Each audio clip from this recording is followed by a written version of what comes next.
Ladies and gentlemen, welcome to Machine Learning Monthly for June 2025. I'm Daniel Burke, Machine Learning Engineer, and this is a video walkthrough of a text-based newsletter I send to your inbox once per month, which covers the latest and greatest in machine learning with a specific focus on open source. If you need a link to the newsletter, it'll be below, as well as timestamps and links to all the resources that we cover. So let's jump into it and see what happened in June. Let's jump right into it. We scroll down a little bit, we've got my work. So I'm excited to say that the Zero to Mastery object detection project with Hugging Face transformers has been finished. We're going to take some data, train an object detection model to predict on that data, and then we finish with the demo. All of the code and text has been completed. So if you scroll through here, there's a fair bit going on, but it's essentially a 0 to 1 for object detection with Hugging Face transformers. And we train a model to have pretty poor predictions here. This is a randomized, this is just downloaded straight from Hugging Face. As you can see, not that great. But then we make it do much better on images of hand, trash, and bin to incentivize people with the Trashify app to pick up trash in their local area for points. As you can see here, it's detected hand twice. That maybe benefits from some NMS, which is non-maximum suppression. And all the code is available, open source and text, and the videos, if we scroll right back up to the top, are coming soon. So I'm recording them at the moment, and they'll be edited probably by the next time Machine Learning Monthly comes out. And then if you remember on my YouTube channel a couple of months ago, I posted a video of entering a Kaggle competition. I actually ended up coming third in that Kaggle competition to use Gemini to track every item in my house and store it to a database. And so as a result of that, my brother and I decided to take the prize money and invest it in building an actual app.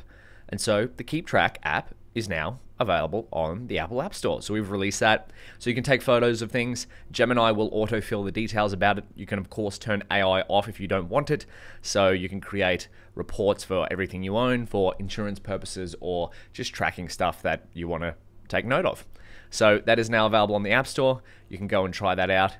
And it's a fun app. Works really nice. So that's from me, that's my work, but let's get out of that and we'll go back to the article and we'll jump through from the internet.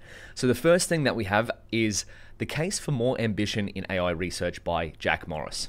So Jack Morris is a great writer. I've liked some of his other articles. We've also put that in previous Machine Learning Monthlies.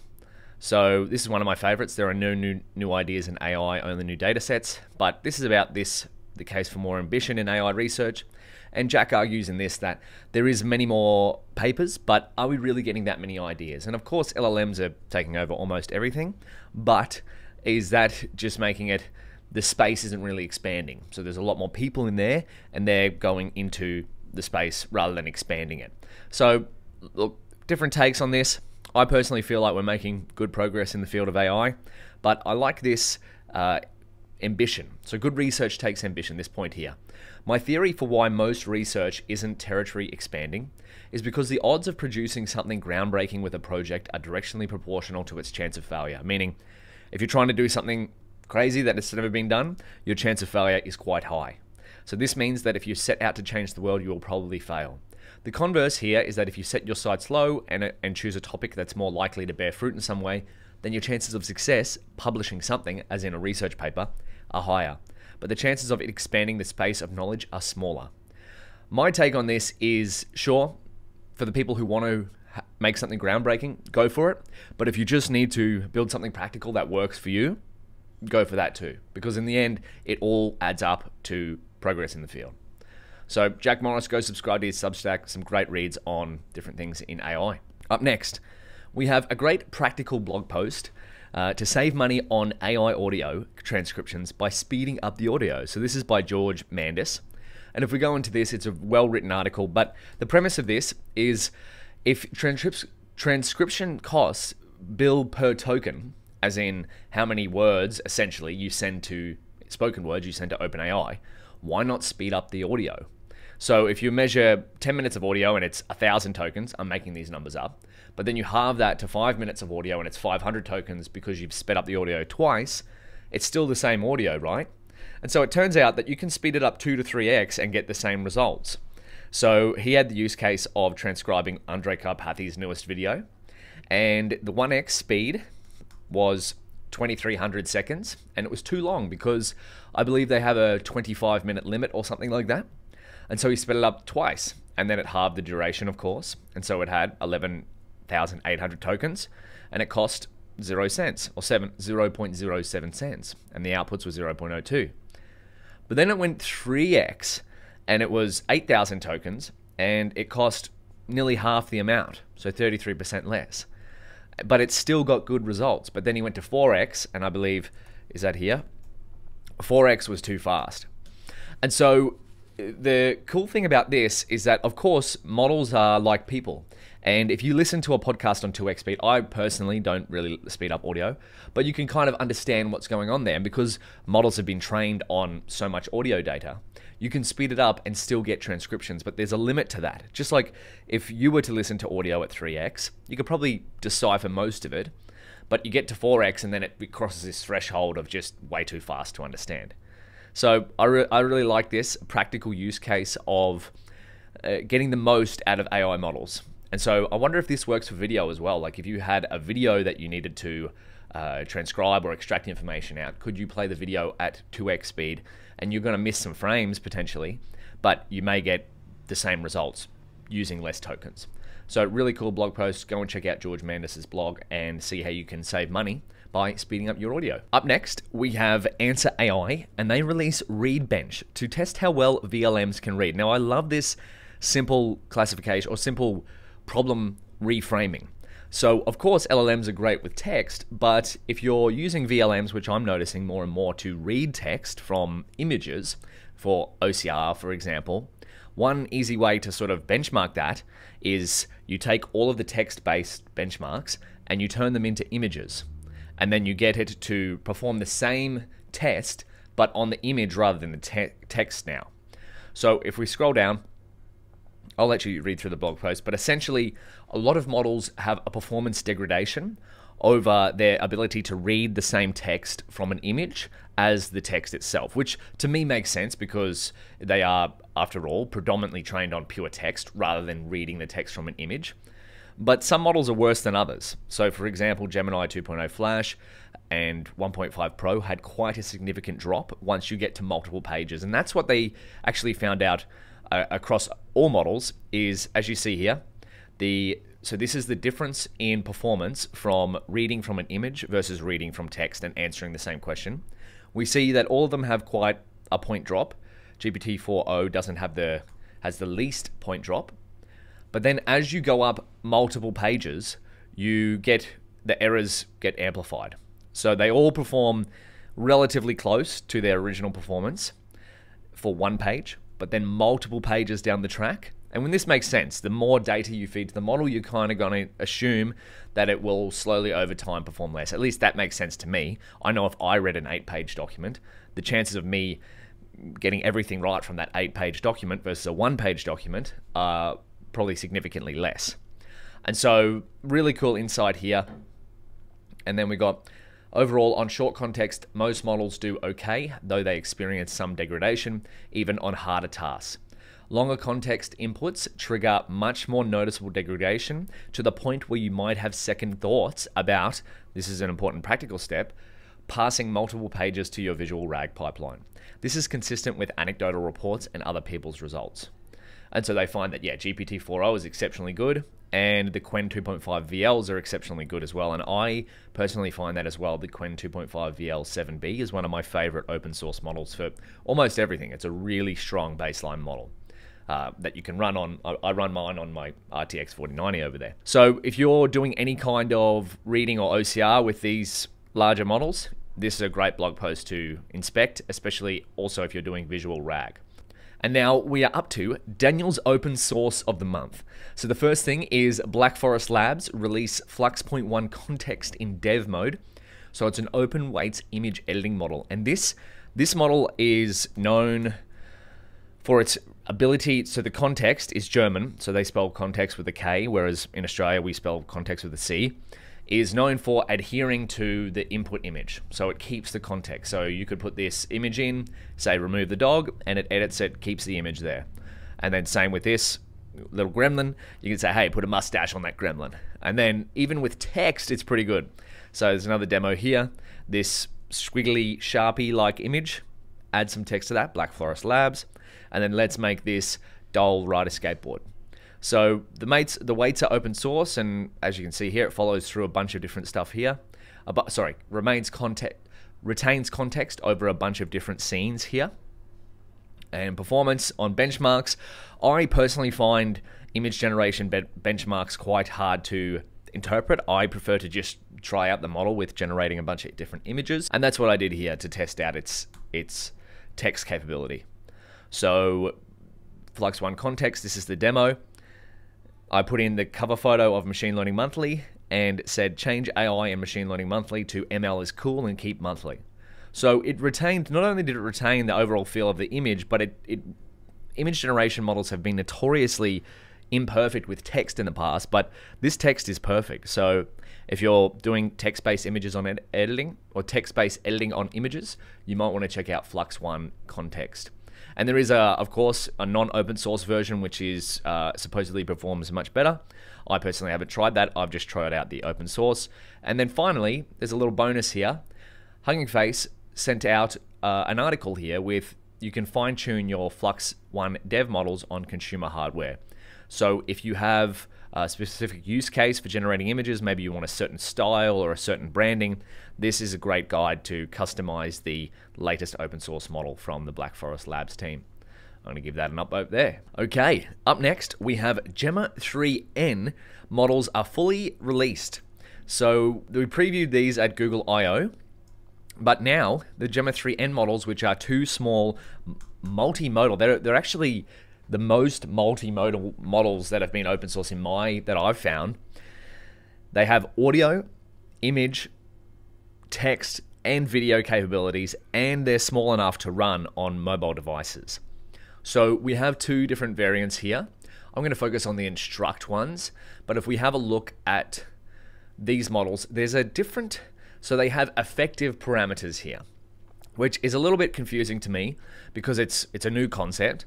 But the model, the 2B version has 6B parameters, but only 2 billion of them are active when they get used. So it needs less memory, but to me, like, it still needs the memory to store the entire model, but the less parameters get run. So we're still in that space of exploring how to best run these models, but can take inputs of text, inputs of images, inputs of audio, and did they mention video here? Oh, they haven't mentioned video here. I think they mentioned that in here. Video. Okay, there we go. And then there's also the 4 billion version, which is the E stands for effective parameters. So if we look for effective parameters, and I think that's in the technical blog post. We'll have a look at that in a second. All the resources I've got for the Gemma 3N, I've put it here. There's a great series of cookbooks and a Kaggle competition, and finally it runs off the audio encoder, and we've got the developer blog post here in a second. We'll go through each of these. So if you want to fine-tune the Gemma N models to your own custom data set, Hugging Face have a bunch of different recipes here. We've got audio, video, and then right down here we've got notebooks here. There we go. So you can fine-tune Gemma 3N on audio inputs. You can fine-tune it on image inputs. There's one there. And then multimodal inference. So some great resources there. If you want to enter a Kaggle competition, there's the Gemma 3N Impact Challenge. So the goal here is to create a use case for the Gemma 3N model and to use its optimized on-device performance, many-in-one flexibility. Because it's on-device, you can run it offline, which is really cool. And so the challenge is to build something of impact. So can you use the Gemma 3N model to enhance accessibility? And maybe you use the visual capabilities of the model to create visual descriptions for people. Education, because it runs completely offline. You could create an education-based app.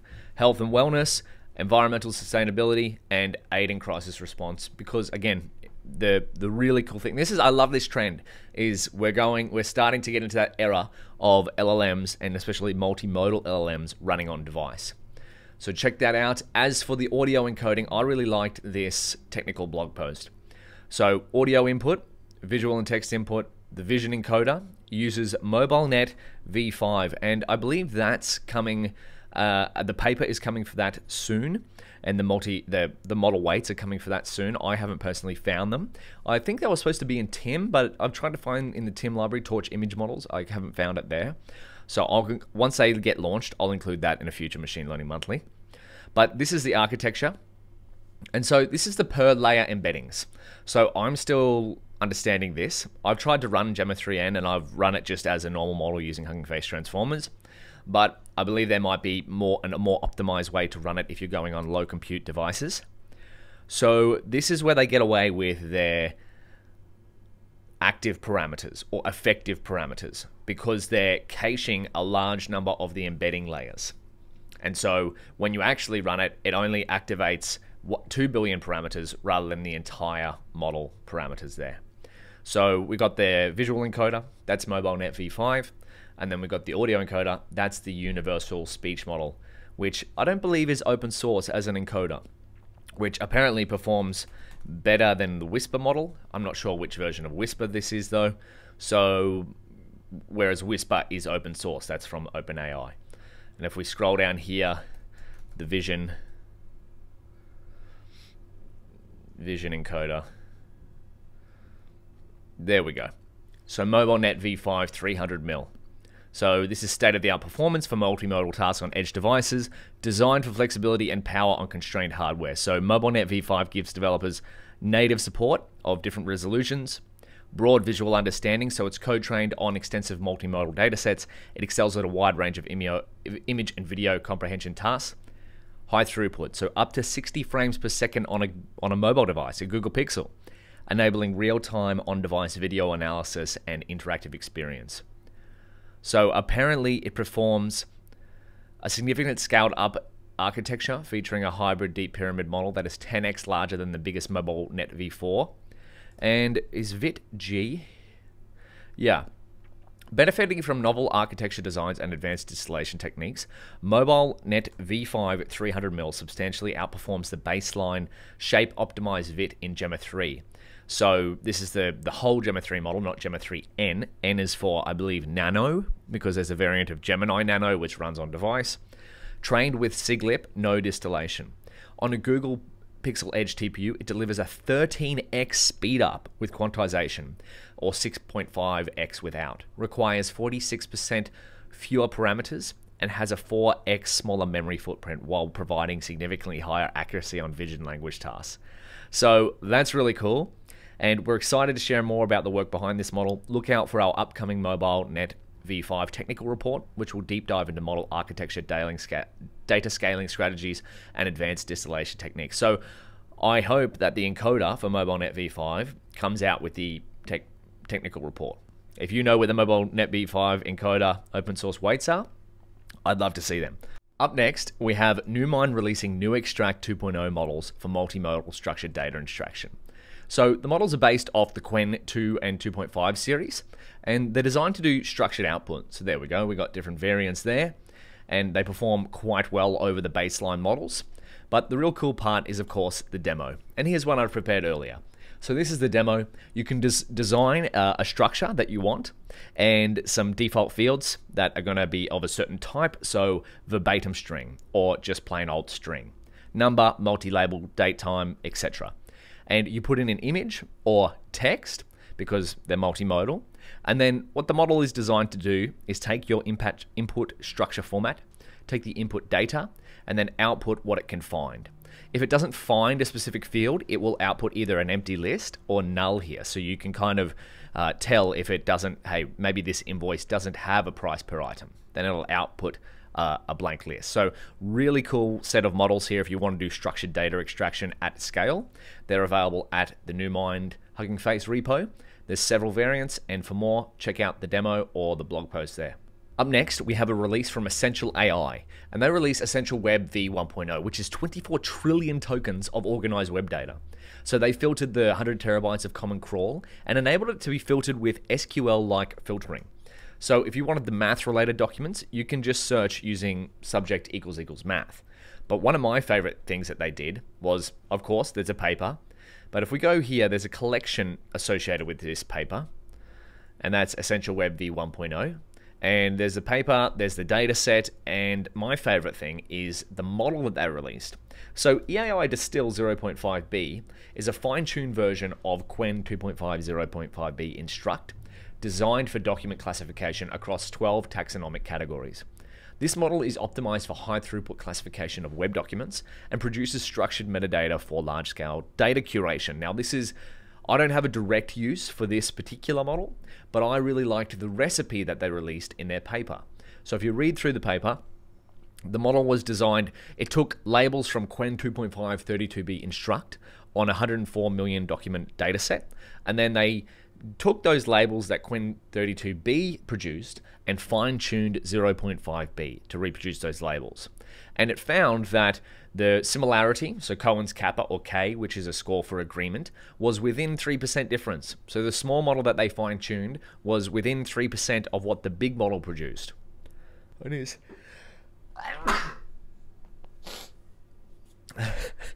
Excuse me. And so if you want the prompts that they used, they're also on GitHub. But let's have a look at this workflow. Now, so Qwen 32b is what they started with. And then they wanted to distill that to a much smaller model because they found that Qwen 32b could produce good labels because no one's going to annotate 104 million plus documents, right? You need to do that with a model. So they took the Common Crawl docs, or a subset of them, and then you did sampling and chunking. You annotated them with Qwen 2.5 32b. You have synthetic training data now. So the output of Qwen 32b is your synthetic training data. And then you fine-tune this much smaller model to reproduce the outputs of the Qwen 2.5 32b. And then you get the final model, which is 0.5b, or billion. And so what do you get? Well, you get 50x faster annotation. So shrinking the to a 0.5 build parameter model, removing the prompt so that you don't have an input prompt, so you just use the document as the input, because if you fine-tune the model to do a specific use case, you can now remove the input prompt and just put in the target text because it's focused on doing one thing. And you condense the generation output. So this boosts the throughput of 1.4 documents per second to 70 requests per second per GPU. So if you scale that up to a multi-machine, all of a sudden you've got a scalable workflow that you can label hundreds of millions of documents. Minimal quality loss. So the average annotator K, so Cohen's kappa, if you want to look that up, go on Wikipedia, and stem sets of EAI Distill 0.5b falls by 3%. So slightly worse performance, but much faster annotation. And then domain coverage intact. So on an unseen 102 million document sample of Common Crawl, math and code recall remain within 1 percentage point of 32b Instruct while keeping the same compact filtered sets, less than 5% of the data. So incredible paper, incredible release. My favorite thing is this recipe here. So if you want to fine tune a large language model such as 32b, Qwen 32b, which performs incredibly, but takes a fair bit of compute, you can use it for synthetic data generation, and then fine-tune a small version of the Qwen model or another smaller large language model. Qwen 3 is actually out now. And then you can have much faster throughput with a small performance degradation. That is really cool. Up next, so speaking of Qwen 3 model being out, the Qwen team are releasing quite fast. There is now embedding models and reranker models released by the Qwen 3 team. So if you're building a RAG system, you generally need, we'll start with the embedding, an embedding model to represent your inputs in numerical fashion. And then if you do retrieval, you often need, you don't need a reranker model, but it often improves performance. So you retrieve, say, by similarity matching with embeddings, 1,000 results, and then you get the top 100, and then you'll use a reranker model to go, hey, given these top 100, which actually suits the query best?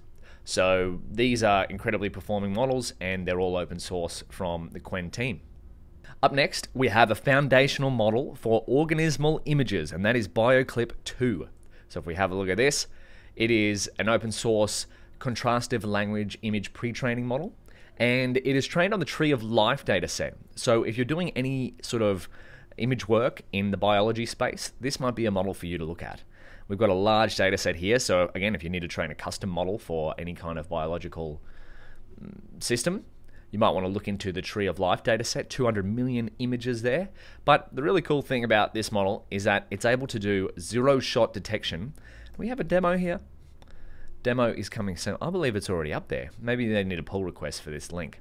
So I'm going to like that. But you can now take your photos, and I have one here, like all good cooking shows, prepared, of the species that you see in your everyday life. So this is a kookaburra that I took on my clothesline there. And then if I submit that, the model can do zero-shot image to text base, or in this case, species matching. Laughing kookaburra. How cool is that? So then you can find out different information about the species that you're looking at. And because it's been trained on such a large data set, well, then it can do a large amount of species. And if we go to the model, there's one thing on the homepage which they also found. So that's emergent properties.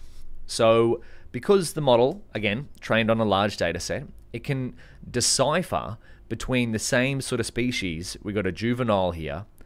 They create embeddings that are in a similar space. So the juvenile are grouped together, but then the adults are also grouped together without explicitly being told which are juvenile and which are adult. The same thing goes for the male and female of the same species. So we have male version of this yellow bird and a female version. And in the embedding space, they become quite similar once you line them up. So really cool model release, really cool dataset release. If you're in the biology space or just interested in identifying the different species that you see around day to day, check out BioCLIP 2. Up next, we have Meta releasing VGEPA 2. Now, GEPA stands for Joint Embedded Prediction Architecture. Let me see if yeah, there we go. Joint Embedding Predictive Architecture. So, Meta Video Joint Embedding Predictive Architecture 2, VGEPA 2, is a world model that achieves state-of-art performance on visual understanding and prediction in the physical world. Our model can also be used for zero-shot robot planning to interact with unfamiliar objects in new environments. So not only is the model weights available on Hugging Face, but they also have different benchmarks. Here's an architecture overview. So we train VGEPA 2 using self-supervised learning from video, which allows us to train on video without requiring additional human annotation. So essentially, the main prediction of VGEPA 2, as I understand it, is to take in videos or frames of videos and to predict what happens next.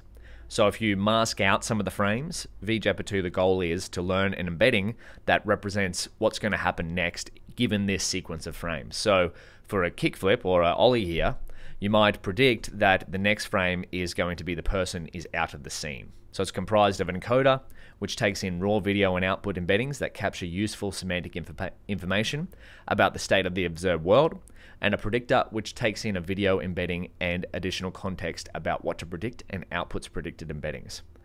And so what can you use this for? You can use this to initialize your robotics, any robotic arm or robotic system that needs to plan in the video space about what's going to happen next. The VGEPA can be your world model embedding initialization.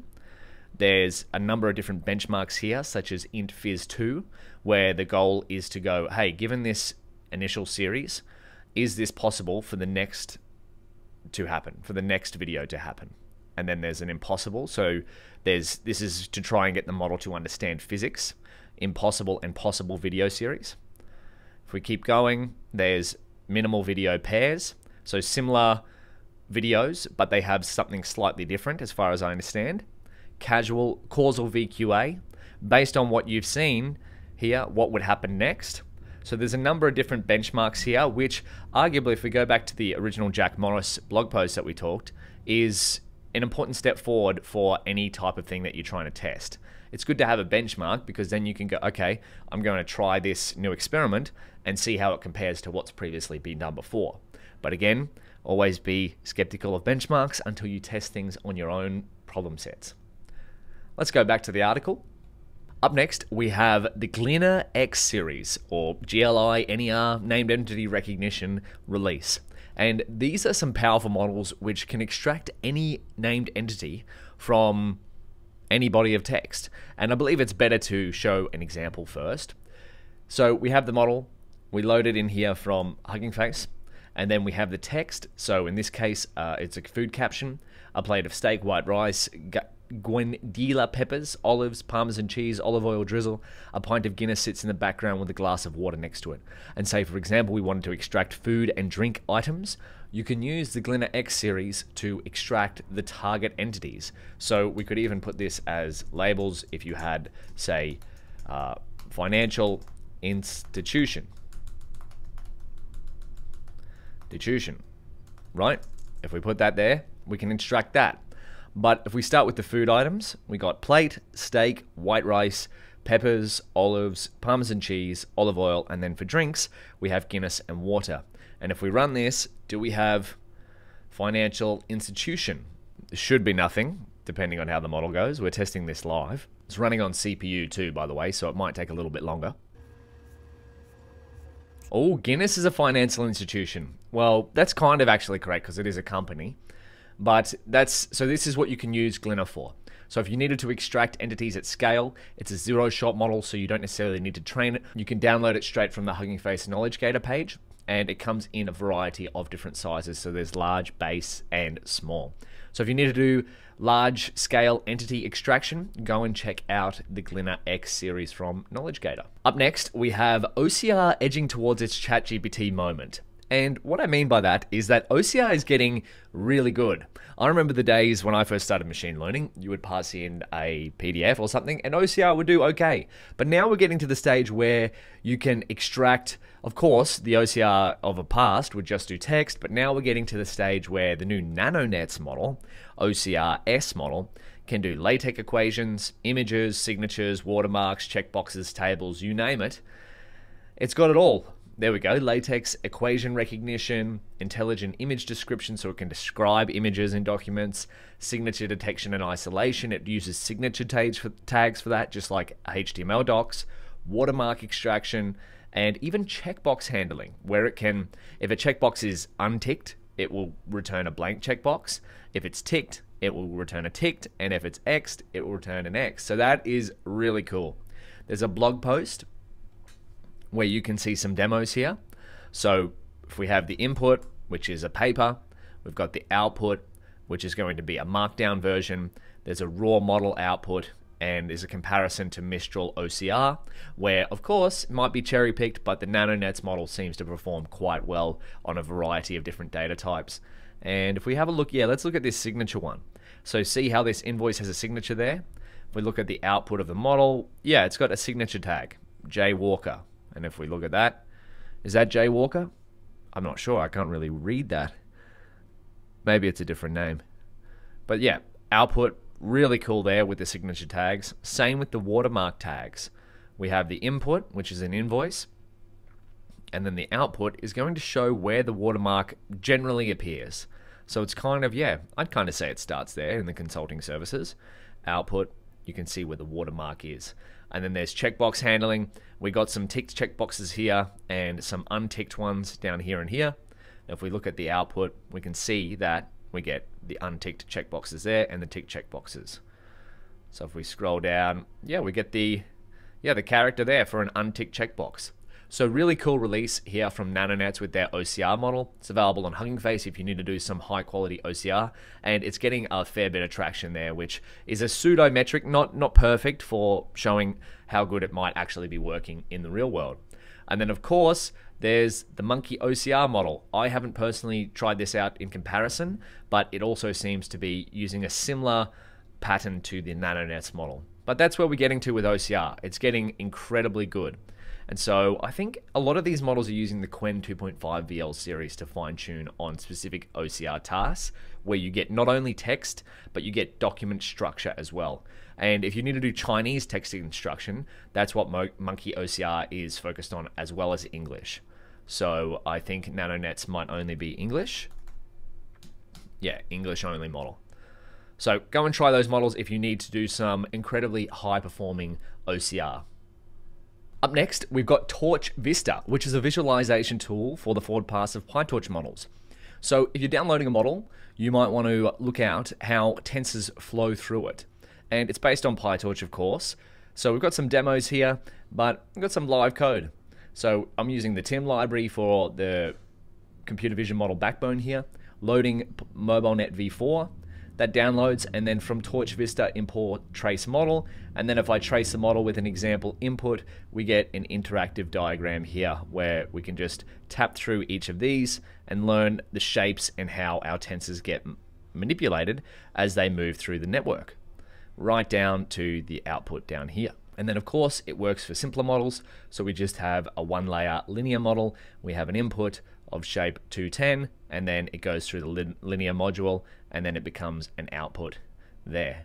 So really cool, small, simple package to visualize the forward pass of your PyTorch models. So big shout out to Sachin Hosmani for open sourcing the torchvista visualization package. Up next, we have Ovis U13B, which is a unified model that combines several different modalities.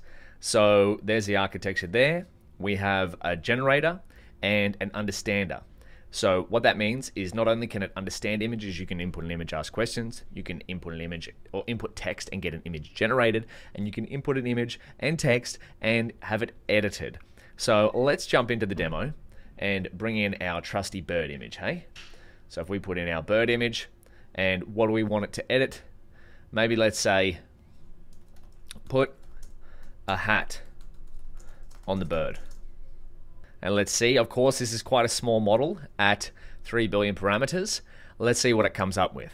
I'll fast forward to when the image comes out. There we go. Okay. Okay, well, it did what it said, right? It's put a hat on the bird.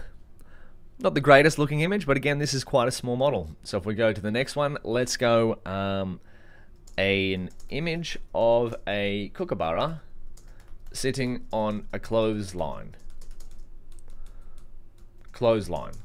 Let's see what it can generate. Hey, there we go. Okay. Again, yeah, it's sort of a kookaburra.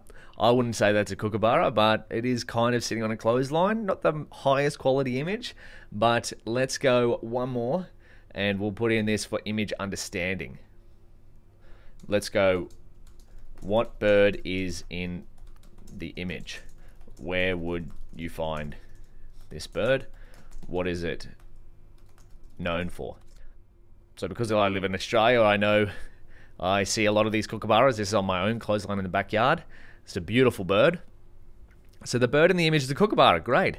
Kookaburras are native to Australia and are known for their distinctive appearance and behavior. They have a large round head with a prominent crest, a long tail, and a strong hooked beak. Found in woodlands, do they know unique hunting behavior? They are skilled at catching prey such as insects, small mammals, and even birds. Their strong beaks and keen eyesight allow them to spot and catch their prey from a distance. Yeah, there we go. Okay, this is what I was looking for. For their loud, distinctive calls, which are often described as sounding like laughter.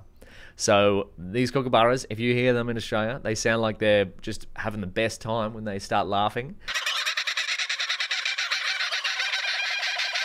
So yeah, really cool model here that not only can edit images, generate images, but it also understands the images so you can ask questions. Well, understands, it generates text based off images. So I really like this trend of unifying models. So there was also recently the Bagel model from ByteDance, which is a slightly, well, 3 to 4 times larger model, but it has a similar thing of understanding, generating, and editing images. So go and check those out if you want to experience the new world of unified models. And up next, we have Baidu releasing the Ernie 4.5 series of foundation models. So this is quite the collection. So we have 4.5 vision language model, which is a massive model at 424 billion parameters with active of 47 billion, right down to, I think the smallest one was, 0.3B, which I think is text only, not VL. So incredible release here from the Baidu team. If you want large-scale foundation models, I believe if we go to where is the flagship, I think this is the flagship in Paddle. There's also a PyTorch version. As you can imagine, the blog post, if we go to the blog post release, it performs on par or better than other flagship models that are open source. So Qwen 3, competitive versions there, DeepSeek V3, GPT 4.1, it's definitely up there with some of the best models that are out there, and multimodal models as well. OpenAI's O1 there. So incredible release there from the Baidu team. If you need a large-scale open source foundation model, go and check out Ernie 4.5. So they're the open source releases of the month. Let's get on to some other kinds of releases. So this is Google Colab. You can now use open Hugging Face models with Google Colab.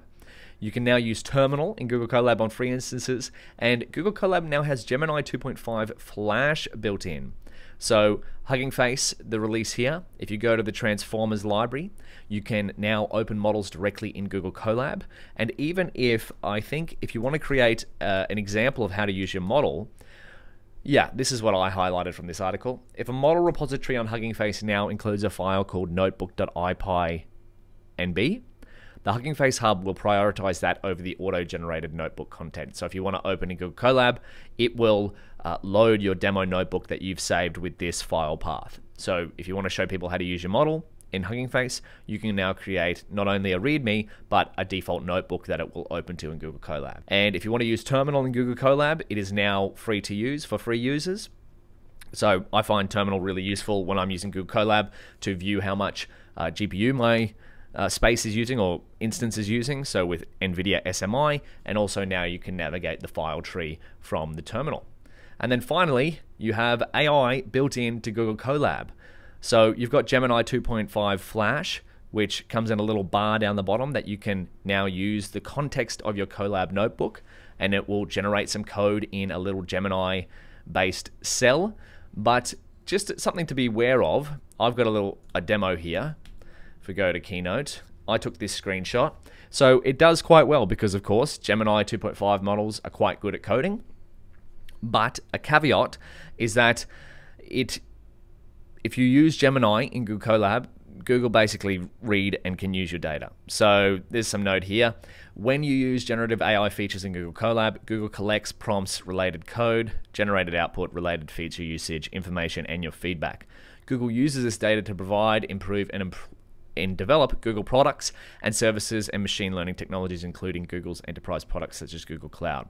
So TLDR, do not upload sensitive information if you're going to use Gemini in your Google Colab notebooks. So really cool feature to be able to access Gemini for free, but at the cost of giving Google all of your data. So just beware, use it if you're working with non-sensitive data. Up next, Apple hosted their WWDC 2025 event, and a lot of people are saying Apple are behind on AI, and of course, if we're looking at pure benchmark results, I would agree, but with their update to the foundation models on device, I think they're slowly catching up.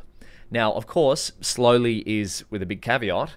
If they ever do get to the sort of the GPT level, that's another thing. But this is a great read on how they created their importantly on-device foundation models. So of course, data, pre-processing, pre-training, post-training optimization, Apple foundation models, and there's also adapters that you can now take Apple's foundation models on the iPhone. It'll run on device for devices that are compatible. And then you can train an adapter layer to also run on device. So that's really cool. No API calls needed.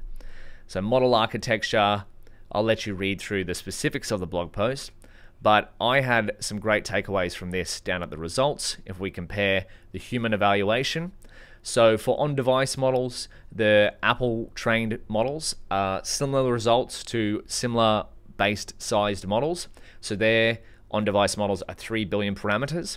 So if we look at Qwen 2.5 3B, it's performed similarly, actually wins more than it loses. But then if we go to newer models such as Qwen 3 4B and Gemma 3, it's slightly, those models perform slightly better than Apple's on-device models. So, and then if we have the server models, which are Apple-based server models, which are larger parameter-based, it's fairly competitive with models like Llama 4 Scout, Qwen 3, but not as good as GPT-4o there. As you see, the lose is higher than the win, but we still get a fairly significant number of ties. And then this is for visual evaluation, image responses there. Apple on-device models perform quite well because they've specifically focused on improving their models for on-device visual reasoning or visual understanding. So I've got some takeaways. LLMs for data extraction, so when they're filtering data to train the models, So like we saw with the Essential AI paper, we incorporated LLMs into our extraction pipeline, particularly for domain-specific documents, as they often outperform traditional rule-based methods. So really cool to see LLMs being used at scale for data filtering. And then more model-based filtering here. And then, of course, a big step up in synthetic data. We use synthetic image captioning data to provide richer descriptions. We developed an in-house image captioning model capable of providing high-quality captions at different levels of detail, ranging from keywords to paragraph-level comprehensive description, generating over 5 billion image caption pairs that we used across the pre-training stages. And for text-rich visuals, to improve our model's text-rich visual understanding capabilities, we curated various sets of text-rich data, including PDFs, documents, manuscripts, infographics, tables, and charts, and via licensed data, web crawling, and in-house synthesis. We then extracted the text and generated both transcriptions and question-answer pairs from image data. Visual encoder, more tokens too. So now it's not only English-based, it's multiple languages. So they increase their tokenizer from 100K to 150K tokens that it can handle. For tool use, for tool use during supervised fine-tuning, and this is what I really like about this post, is not only it shares data pre-processing steps, but it also shares annotation. So when you annotate a model or annotate a data struct. So we designed a process supervision annotation tool where annotators issued a query to a tool use agent platform, returning the platform's entire trajectory, so all of the steps, including the tool invocation details, corresponding execution responses, and the final response. This allowed the annotator to inspect the model's predictions and correct errors, yielding a tree structure data set for teaching. So that's a fairly comprehensive process, but it also goes to show how important annotation still is in the large-scale data usage. If you want a custom use case, you better get used to annotating that custom use case. So our evaluations showed significant gains with RLHF, reinforcement learning from human feedback, for both human and auto benchmarks. And while we introduced multilingual data in both the SFT, supervised fine-tuning, and RLHF, reinforcement learning from human feedback stages, we found that RLHF provided a significant lift over supervised fine-tuning, leading to a 16-9 win-loss rate in human evaluations. And this is where I really liked the release, is they now have an on-device foundation model that is open to developers for structured generation. So you put in a struct in Swift, which is like a dictionary in Python, and you say, hey, generate me data based on this struct. And the model that is on device is really good at structured generation for that type. It's been specifically for that structure that you've given it. It's been specifically trained to do that. So next, an OS daemon employs highly optimized complementary implementations of constrained decoding and speculative decoding to boost inference speed while providing strong guarantees that the model's output conforms to the expected format. Based on these guarantees, the framework is able to reliably create instances of Swift types from the model output. And there's some information here about customizing the 3B parameter model. So it provides a Python toolkit for training rank 32 adapters. So if you want to adapt the foundation model to your own use case. And then if we go to, if you want to see more of that, there's a playlist on the Apple developers YouTube channel, which has all of the foundation models, information about the foundation models framework. So if we jump through to guided generation, yeah, there we go. Generate a list of suggested search terms for an app about visiting famous landmarks. So you can scroll through, we scrub through the video. Where's this struct? There we go.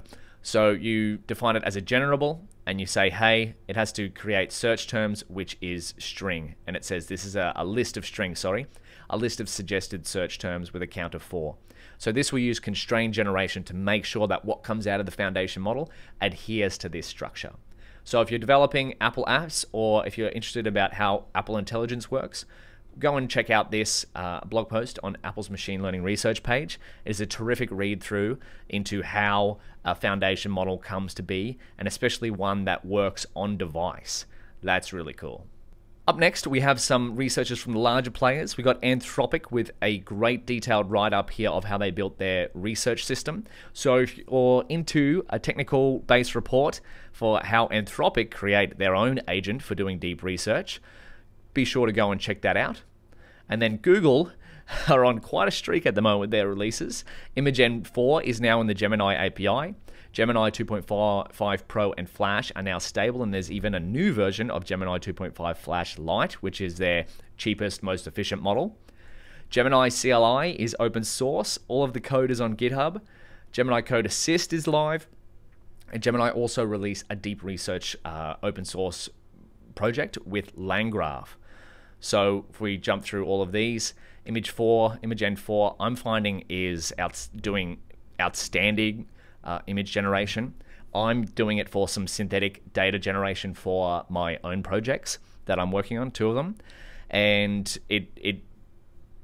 I want some vision data, and instead of sourcing it manually, I'm getting synthetic data and then training models on that synthetic data. Of course, always evaluate on real data, but it performs really well with text as well. There's 2 versions, the base model and the Ultra version. The Ultra is about twice the cost of the base version, but it's supposed to be better, and I found it much of a muchness. I think they're both pretty good in my own use case. And then Gemini 2.5, we now have 2.5 Pro is generally available, so out of preview. Flash is now generally available out of preview, and Flash Lite is now in preview. So I've even found Flash Lite to perform incredibly well for things that I was previously using Gemini Pro for. So now we've gone from, like, with the 1.5 Pro to 2.5. 2.5 Flash Lite is now, to me, in my use cases, kind of like what 1.5 Pro used to be. And then 2.5 Flash and 2.5 Pro are exceptionally better.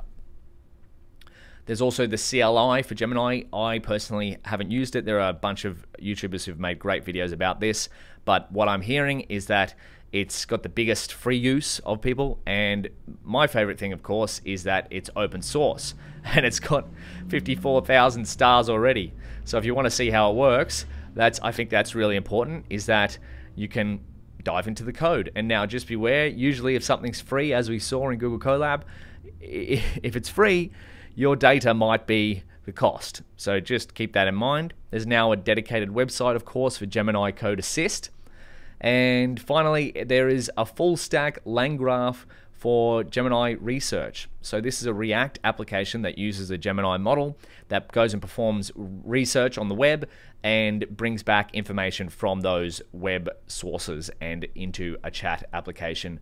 And this is, I believe, powered by React and LangGraph. So if you want to see how a research agent, not only Anthropic have their research system published, a blog post of how it was built, Google have released a full stack Gemini version that you can run locally on your own machine, of course, with API calls. So go and check those out. To finish off, Andrej Karpathy did an excellent talk on software 3.0. So we had software 1.0, which is code, software 2.0, which is, I'm just going to put this on mute so it doesn't play out loud. Then I'll play a small section of this. Yeah, there we go. Software 1.0, computer code, programs computer. Software 2.0, weights, programs neural net. So I remember reading this blog post by Andrej probably 2017 or so, software 2.0, and was really inspired by it. That's one of the things that got me into machine learning in general. Now we're up to software 3.0, which is prompts which program an existing LLM. So an LLM is a programmable neural net. So a lot of software 2.0 is still you program the data and the neural net will learn from that. Now we're up to English programs the neural net and it will do tasks on that. But the future is, of course, a combination of all three. You still need, let's not forget how cool LLMs are.